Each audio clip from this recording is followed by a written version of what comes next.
about a total switch. We are already on the second episode of 7-Year Switch, and oh my goodness, ladies and gentlemen, you do not want to go anywhere. We have Mr. Relationship himself, Charles J. Orlando, is in our studio. So keep it here on AfterBuzz TV. We're talking all things 7-Year Switch.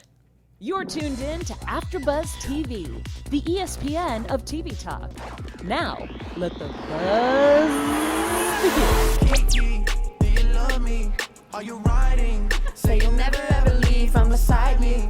Cause I want you and I need Okay, you. that's about as much I know of the Kiki dance. That's it. That's all you gotta know. Can we just take a moment to say that we have Mr. Charles J. Orlando from 7-Year Switch in studio. Hey. We are here because we are on our second episode already. It's titled At the Flip of the Switch.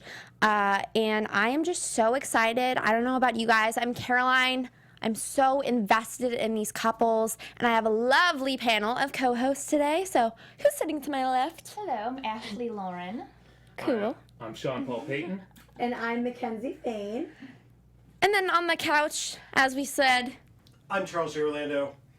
The man himself. One and only. I'm only here because there was no height requirement for this show. Oh, stop it. You're the best. We're so excited. honestly, short people rock. Thank you. So, True. just putting it out there. Good things come in small packages. Yes. Hey. Yes. Seriously. Okay, can we just jump into it? What Yeah. the heck is switch therapy? I know Yes. we can't.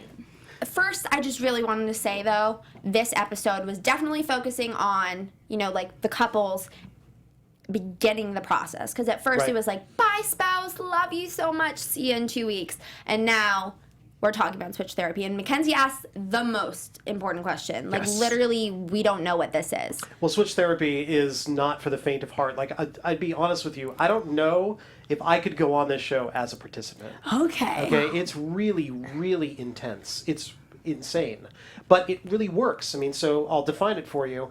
But I will tell you that after 2 seasons, this is our first on Lifetime, our third for the show. And of the 8 couples that have been on up to this point, we have 5 rejuvenated marriages. And six rejuvenated Because marriages. I saw you come 6 at a troll Yeah, on yeah. Twitter. Oh no. It happens.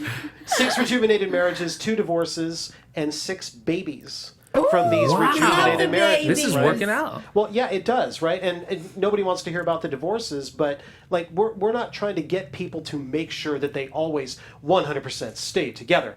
We're trying to get them out of the doldrums and into a healthier, happier place. So, switch therapy is a radical, accelerated process that immerses you in a therapeutic environment where you have to change your stuff. So think about traditional couples therapy. Okay? You spend 1 hour with an expert.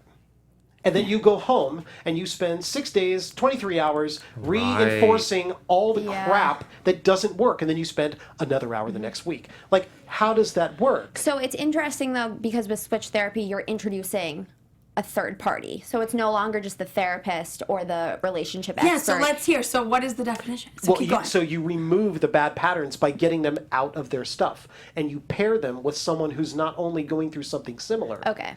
but so they get lots of perspective from that. But as you start reaching your thought process around maybe the end of your relationship, you start wondering, I wonder what my life would be like if I were just to get out of this unhappy thing. You get a glimpse of that Okay. with this other person. So you want out of your marriage? All right, well, here's how that's going to look. And by the way, we're going to show you different things that your spouse is doing. That's how they're going to look too. Right, exactly. That's gonna be the tough part. Die. Well, it's all tough, right? Like, a lot of people, we were talking about this before we went live, like, a lot of people look at this and they say, it's a reality show. And these people come on and they go, the experts, the other experts. Like, they're just actors. It's not until they actually get in the process with us. Hey, you wrote 4 books. 5. 5. Oh, See, I'm going to troll you on. Here we go. Let the battle begin. Don't hate me. But seriously, you're the real deal. This is exactly what it's about. I mean, so what were you saying? I try to be. I Yeah. mean, it's what makes me an expert is that I have, like, research and 5 books. and 5 books and 20 years in the trenches, right? That's what it really So- is. I mean, it's the experience. Right. And so what is one of the most valuable things that you've learned throughout your 20 years of experience? I just can't even imagine. That life and love are 100% gray areas. That there is no black and white. That includes in my life too. Like if you think you have an expert on the couch who's got it all nailed, like you could spend any time in my relationships with my significant others, with my kids, with whatever, Yeah. and you will find a train wreck of a human being because we all are in our own way. So that's where my expertise comes in. I have great perspective and research, but I And don't you're have candid perfection. too. You don't, fluff it. The which same I guy like. you have here is the same guy who talks to 1.5 million people on Facebook, same guy on 7 Year. Like, same Right. guy. And one of the things that I really liked is I was on your Twitter and I saw that on one of your videos you said that appreciation, gratitude, and empathy are what we really need in relationships. And what do you think is causing people to drift from that? Imagined and real slights that happen on a day-to-day basis. And people end up not being honest about how they actually feel. And they don't give their partner the benefit of the doubt. So what do you think puts a couple in a rut? How can you not get in a rut? I don't even know. So everybody thinks you have to have like this perfect relationship where it always works. We never argue. It's amazing. The sex is always available and amazing. Like it's always this thing. That's bullshit. Like that doesn't work, okay? That's not real. What is real is that there are disconnections. There are arguments. There are things that separate us out because when you meet, like you come together like this and then you start traveling through life and you have to constantly course correct because there's two individuals. So you constantly have to course correct. When things happen like this, that's when you start having a couple that's separated. So Yeah. when you have disconnections, what matters is how you repair them, not that you don't have them at all. Right. Well, for those of you who are tuning in, 7 Year Switch obviously focuses on 4 couples who are going through that rut stage. But what I want to know, Charles, is how these couples kind of get there, and then if they go into the mindset this is their last ditch effort, is it going to work? Because we've had people like Bobby and Kenya say this is kind of our last shot to make our marriage work. Is that a good mindset to have when you begin switch therapy? I think it's a human mindset. Like you don't go to couples therapy and say, if this doesn't work, we'll try 20 other things. Yeah. Like it doesn't happen. Yeah. But I hear you. I think all the couples that I've had experience with, they start that way. It's like, this is it or it's nothing. Right. Right. And then they start to get out of their own way. Yeah. And they start investing. So what about couples on this this season? Which couple do you anticipate having the most hurdles to overcome to kind of come back together? I think they all have hurdles. Like I wouldn't be able to Okay. single anybody out. I mean, you're on 7 Year Switch because you're on 7 Year Yeah. Switch, right? There's an issue. Like to anybody who's out there, like, look, are you watching me? Like, you don't want to be on my show, okay? Go, like, apologize right now. Go do it. Don't even go. That is the real advice from Mr. Relationship over there. Himself. Apologize when you've done something wrong. If you haven't done something wrong, apologize, right? Well, yeah, I mean, it goes back to that repair. So, to that end, people think that relationships are about right and wrong. They're not. They're about perspective. And in my experience, this is how I am experiencing you and your behavior. That doesn't make me wrong because you're not doing it. It means maybe I've got a bunch of baggage. Maybe I've got a bunch of damage. Maybe I didn't hear you right. So when you give me the benefit of the doubt and you say, I don't want you feeling that way, how can I change that to where you hear me right? Yeah, I think it's that dual perspective is often lost. And when you kind of go in the trenches and you're in there for too long, and then you're just pissed about everything. Sure. Yeah. Well, that's where we get back to appreciation, gratitude, empathy. Right. Like those foundational pieces are so important. You know what? We have appreciation, gratitude, and empathy for our lovely AfterBuzz fans who are watching us on YouTube. And we just want to say thank you so much. But I know that Sean has some updates for you guys. So before we, continue with our discussion. All right, well, hey, AfterBuzzers. Our network produces after shows for nearly all your favorite TV shows. From dramas, reality TV, sci-fi, and more, there is no network that works harder to serve television fans. But we need your help. we're asking that you please subscribe to one or more of our YouTube channels. By subscribing to our channel, YouTube will suggest content that's tailor-made for you, and you'll help AfterBuzz continue to grow. And if you're worried about pesky notifications, don't be, because they're optional. So hit that subscribe button now for this channel and check out our other AfterBuzz YouTube channels as well. Let us know you did so in the comments and we'll thank you on air. For now, thanks for being the best fans and for helping us be the ESPN of TV Talk. Seriously, thank you guys. And you can also make sure that if you're, watching on YouTube and you want an audio option later, we are on a podcast, which you can get on iTunes. But let's get back to 7-Year Switch, because everyone wants to know what this episode was, because it was the day where they were really interacting with their new partner. Oh, you ain't seen nothing yet. I'm scared. So excited. Like I said, I'm very invested in these relationships right now, and I am so concerned for Charles and Kenya. I am Oh, too. man. What has you concerned? That's what I wanted to say. So we talked last time a lot about infidelity, and we all had different. Didn't we have that crazy discussion about it last week? Oh, yeah. Yeah, So Sean was like, it helps the relationship. I heard it on the radio. And I've heard that somewhere too. But I want to ask you, how do you feel about infidelity? Like, what? I don't even know. Can you come back from that? Can you? You can. So I don't know if I would recommend it. Like, I don't know if it's good for your relationship, I think that has a lot of trans fat. You don't want that. Okay. But can it help a relationship? Yes. And here's why. So people stray either emotionally, financially, spiritually, physically, for many different reasons. And everybody talks about infidelity as the act of betrayal. Okay, so you drained our bank account. That's the act. You had sex with another person. That's an act. But that is a symptom of a disconnection that already exists in the relationship.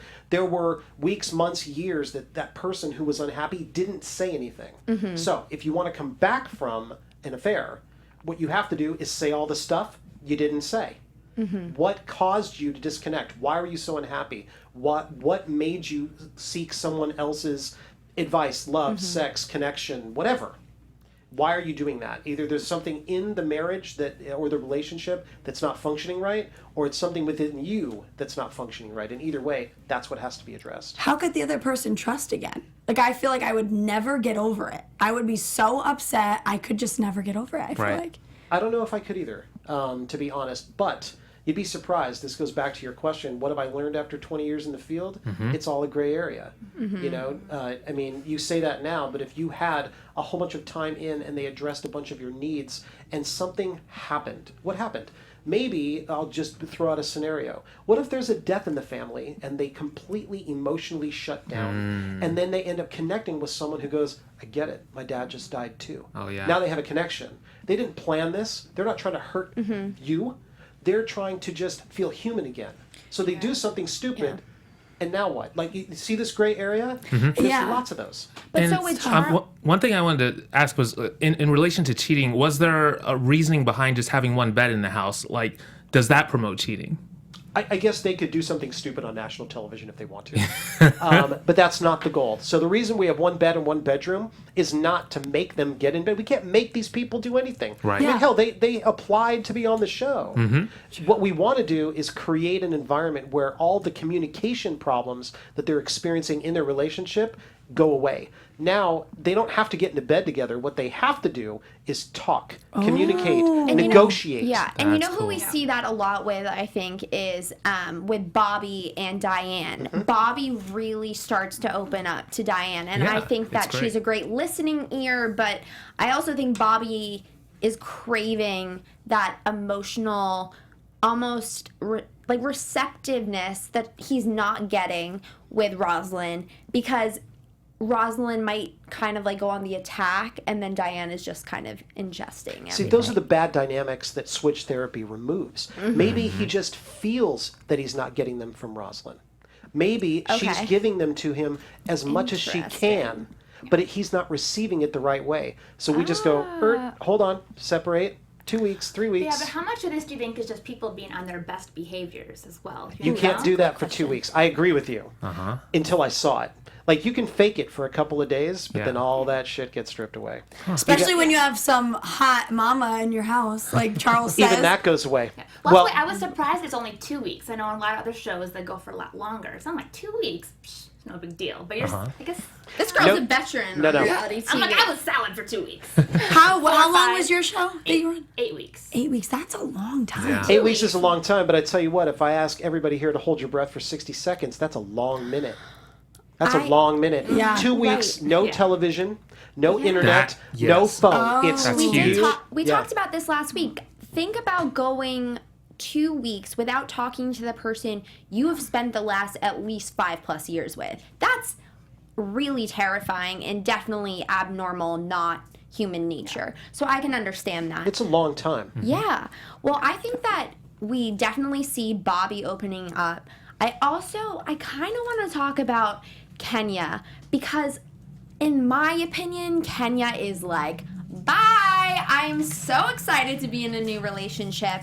I am totally into Tony. Not necessarily she's into Tony as, like, the human, but very much into the fact it's not Charles. She's What do you not guys think about that? She's not seeming quite as Christian and conservative now. I mean, the whole bathing suit thing was there, but she's kind of given some looks. So I think we're actually seeing that these people are more than just what their original spouse says that they are. She was holding it back a little bit though because she wasn't all the way into the No, jacuzzi. but She was just of course not. right on the edge.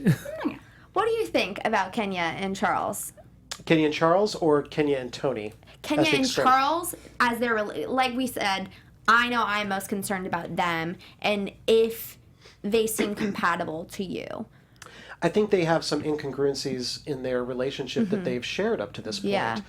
It'll be interesting to see how that plays out over the rest of the season. Mm-hmm. But, I mean, when you have a fundamental disconnect, like when we first met with them, Mm-hmm. when we did our first house visit, they were very open about they met with worship and religion Yeah. and faith really being brought to bear. Mm-hmm. And over the course of time, Charles has kind of dropped back from that. Mm-hmm. And because that's so foundational to their relationship, it could be anything. You know, it could be work, it could be money, it could be sex, it could be anything that is foundational to a Right. relationship. Now that that's kind of been stripped away a little bit, of course there's a disconnection. So do they have other stuff in common besides their what was once a mutual faith, do you think? I don't know. It'll be interesting. Okay. Yeah. I think that's going to show itself All right. over the next 8 episodes. But that would be up to them to really find a reconnection. What you're really describing is a foundational issue that's been stripped away, and now they have to start pretty much a new relationship. Yeah. That's like if a house's foundation crumbles, you got to start over. That's so true. Which is a really good point. One thing that I was concerned about too was Rosalind and Reese. Reese. Rosalind and Bobby. They have issues in their sex life. She always wants to, and he's just not interested. And that's like one of their biggest problems that she's said. I know that she's voiced a lot. So how do you come back from something like that? I don't even know how you would even start. Well, I think that actually is symptomatic of something that Bobby's been experiencing, which is a way to connect on an intimate level. Yeah. That just happens to be the physical aspect of things. Yeah. So if he's closed down and he's in his head and he just can't deal with his feelings, there's no way for him to manifest that into some type of physical session to show that and share that. So I'm not surprised that their sex life has taken a hit. I think the question for Bobby is, can he open up with Diane and then bring what he seems to be experiencing, at least over the past 2 episodes, can he continue to grow that out and then bring it home? So do you think for Reese, who is with Rosalind, who kind of is lacking motivation and is now paired with somebody who is also kind of carefree like he is going to revert back and almost crave and miss Diane's more attentiveness and like not monitoring, but I would say she's like more proactive. And then, both Rosalind and Reese are the caretakers, more chill. So what do you think about them? I think when you remove fundamental dynamics, you end up with people reacting in both positive and negative ways. Okay. So what you get used to and what you're familiar with is going to feel uncomfortable. Okay. It can start as a vacation, but then before you know it, you go, what the hell am I doing here? Yeah. So, people always think the grass is greener. That's why, that's part of the magic of this, of switch therapy as a whole. But you may not like it when you actually get there. Yes. 7-year switch. Is there something with the 7-year? It's a play off the movie with Marilyn Monroe, 7-Year Itch. Oh, okay. I did not get that. I'm glad I asked them. From a timing perspective, it's usually somewhere between 3 and 10 years. People start to go, okay, kind of, here we are. Like, the dishes are in the goddamn sink again. Get off your ass. Like, there's some stuff that falls away. Me, permanent, like. What I wanted to ask scary. though, a lot of these people though, we kind of you're seeing that they wanted somebody who was going to maybe be nurturing back to them. So they wanted someone who mirrors them in some ways, but then you see that maybe you don't always want somebody who is just like you.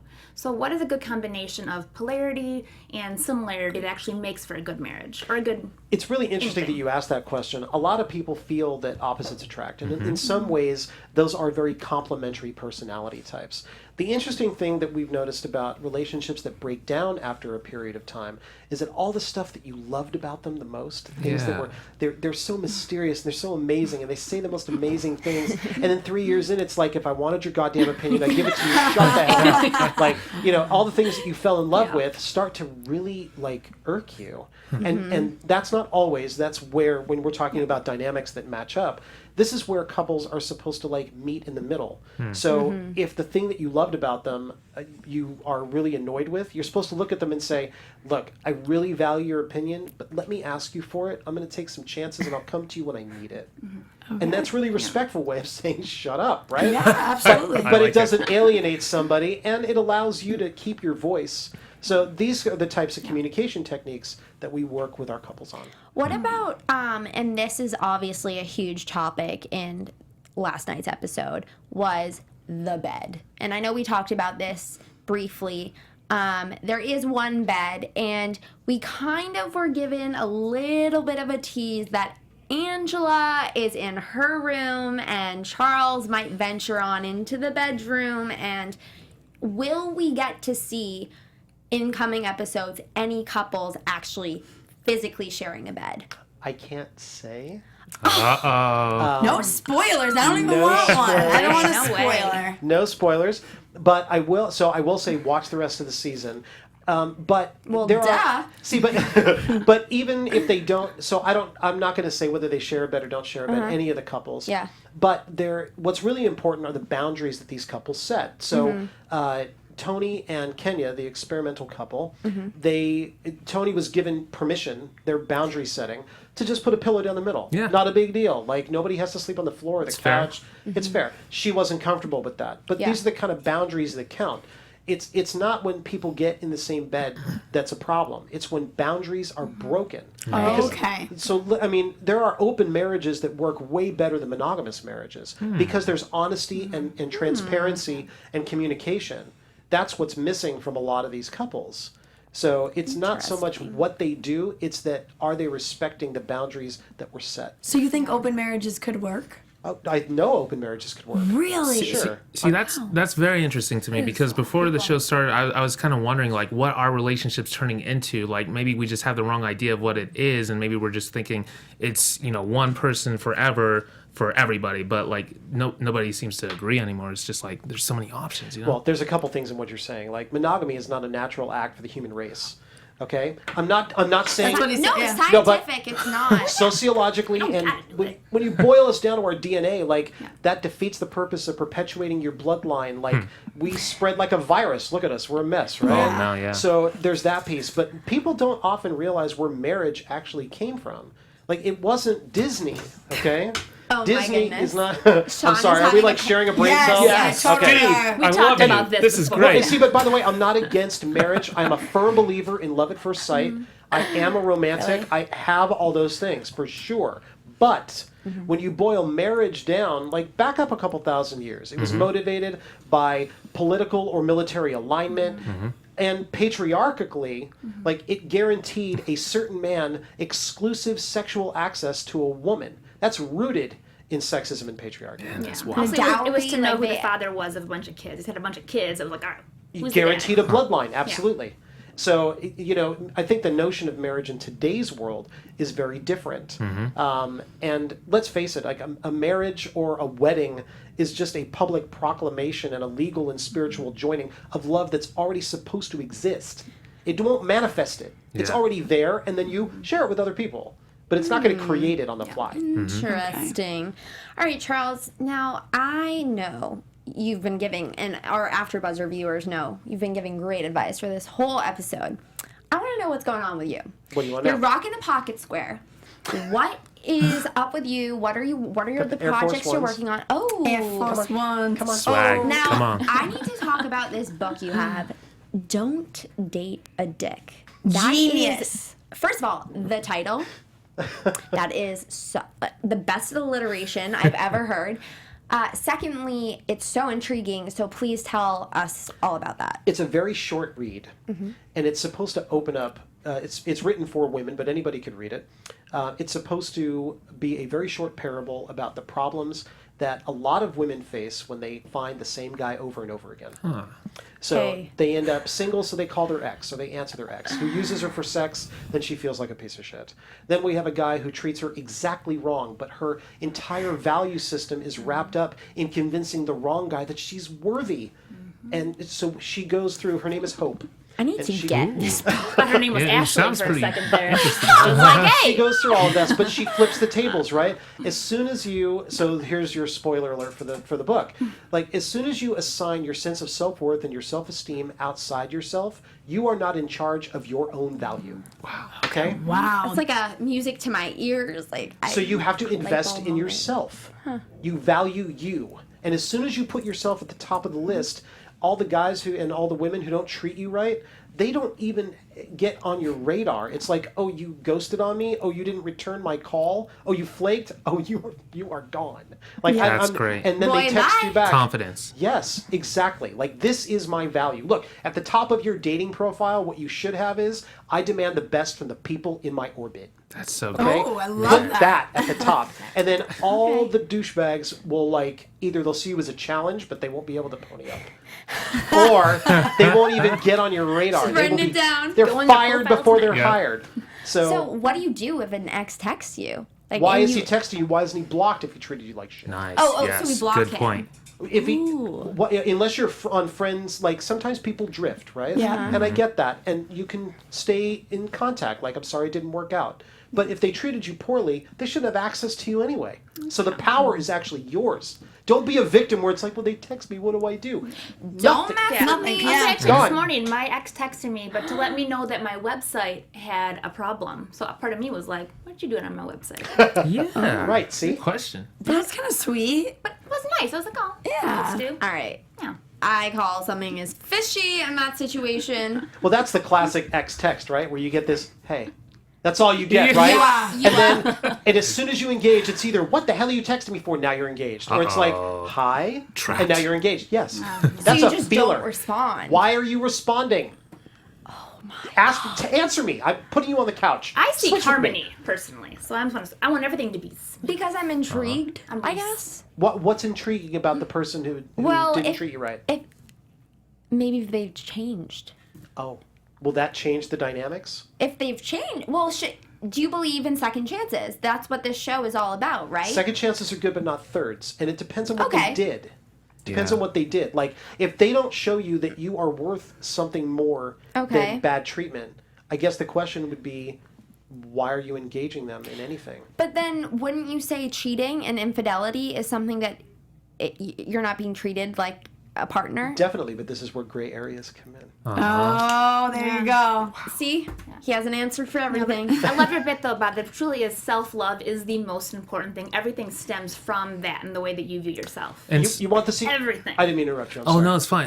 And so like it just seems like we just have to take care of ourselves before we even get into these relationships, or we're going to keep experiencing the same problems over and over. You want the 2 sentences that you need for the best relationship you can have? Yeah. Fast? Okay, the first sentence, the first 3-word sentence is for you.